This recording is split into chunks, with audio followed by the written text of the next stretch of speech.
I love a good 1-2 album. Last year we got part 1 of the Uncrowned King, so it is time for part 2. And this time we actually do get a part 2, unlike another part 1 album from a progressive symphonic retro band whose name is Moon Safari that we're still waiting for. Part 2 of him laid back and just saying.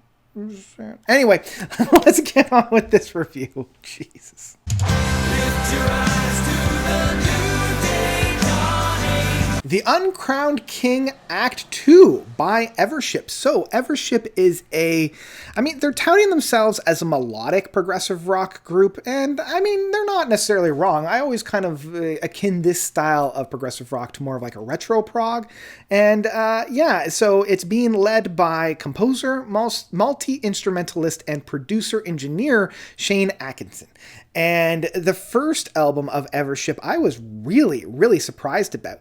It came out back in 2016, and it was kind of a conglomeration of a lot of the tracks that Shane had been composing and writing and basically recording over the course of a couple decades. And it was just kind of that accumulation, that's the word I'm going for, of all this work. And so the album itself felt unified, but also a little bit scattered, just a bit, in terms of like sound quality, sound production, but also just like the passages of time, And from there, I was really excited of Evership Part 2, or I guess Evership 2. Now that all that had been pushed out of Shane's repertoire, we could really get into some new material, and I think that Evership 2 did everything that Evership, the first album, the debut album, did, but expanded upon it.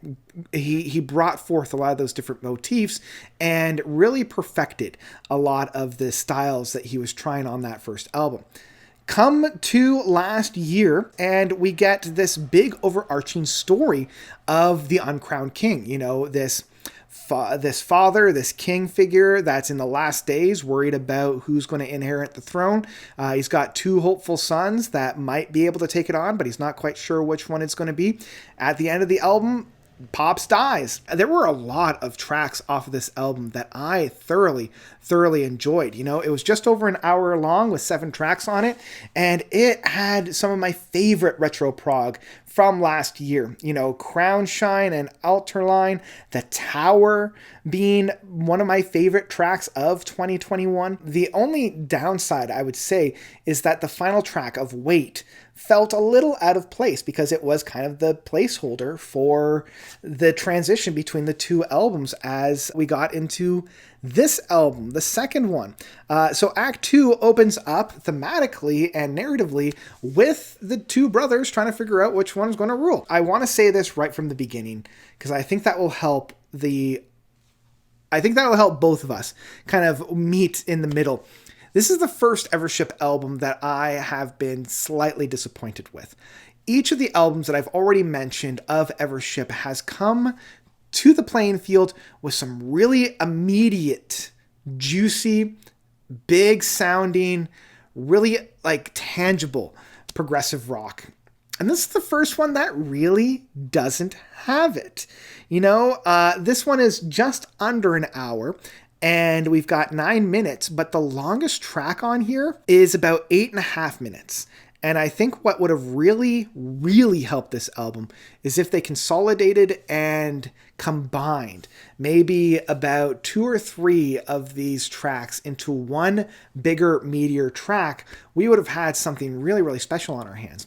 Unfortunately, I just feel like it goes from track to track to track without really providing anything of immediate substance, without providing immediate oomph, And the more time I spend with it, the less I get excited for what I'm listening to, unfortunately. And I think a lot of that has to do with this switch of influences. I feel like this is much more of like a American progressive rock from the later 70s.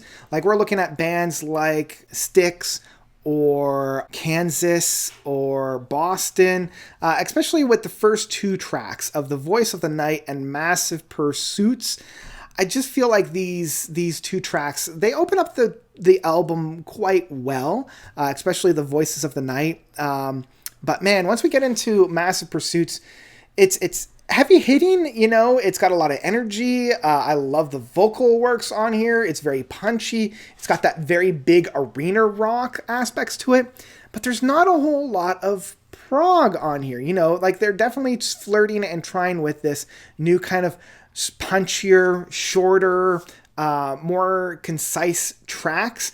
And where this could have worked, I feel like it falls a little flat. And I will admit, this album is rocking. You know, you got tracks like Coronation and Nobody and Uncrowned that has a lot of that big, powerful rock music that a lot of other bands like 6x6 and A to Z have. But I don't know. I feel like there's this atmosphere around these days within this kind of more progressive rock outfit where these bands are going much more to the rock side of things and not a whole lot on the progressive side of things. And that being said, this does create for a very unique listening experience. Like, these tracks are very big, you know, that's the whole arena rock aspect. Like, the Voice of the New Day does have this really big and very powerful sound to it, but it does feel a little bodiless. I'm not feeling the big workups to it, the big, like, build-ups towards these big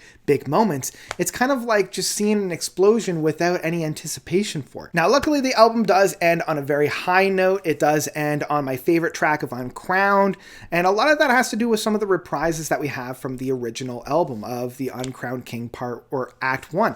I love the harmonizations that are on here. I love the dynamics that we have. It's a much bigger track, and it is one of the lengthier tracks at just over 8 minutes, and it does have some really memorable moments. But again, I'm probably thinking about the Uncrowned King Act 1 in that sense. So, you know, it kind of does go to show that the big highlights of this are those tracks that take inspiration and heavy motifs from the first album there.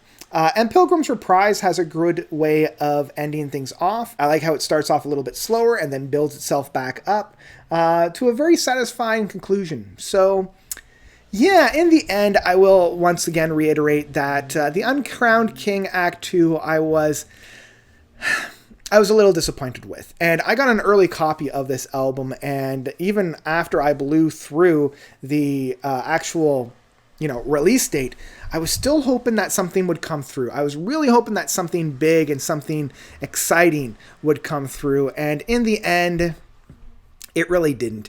So, yeah, I hate to say it, but I do say that the Uncrowned King Act 2 by Evership is one that I would ultimately skip. And it is a shame, you know, because I really, really, really did love the Uncrowned King Act 1 so very much. And man, it's so hard to have that 1-2 punch of an album when you set it up like that, because you either spend all of your good ideas on the one album, or the two albums are a little bit disjointed in that. So yeah, unfortunately, that's what I've got for the Uncrowned King Act 2 from Evership. What do you guys think about this one? Do you love it? Do you hate it? Whatever your thought, please let me know by commenting down below. And if you did like it, I am so glad. You know, I'm so glad when somebody likes something that I didn't necessarily connect with, and maybe there's something that I'm missing. So, you know, I know you're going to tell me about it, so let me know by commenting down below. And that's all I've got for you guys today. So thank you all so much for watching. As always, you guys are definitely the best. And until next time, notes out, notes out, notes out. I'm going to,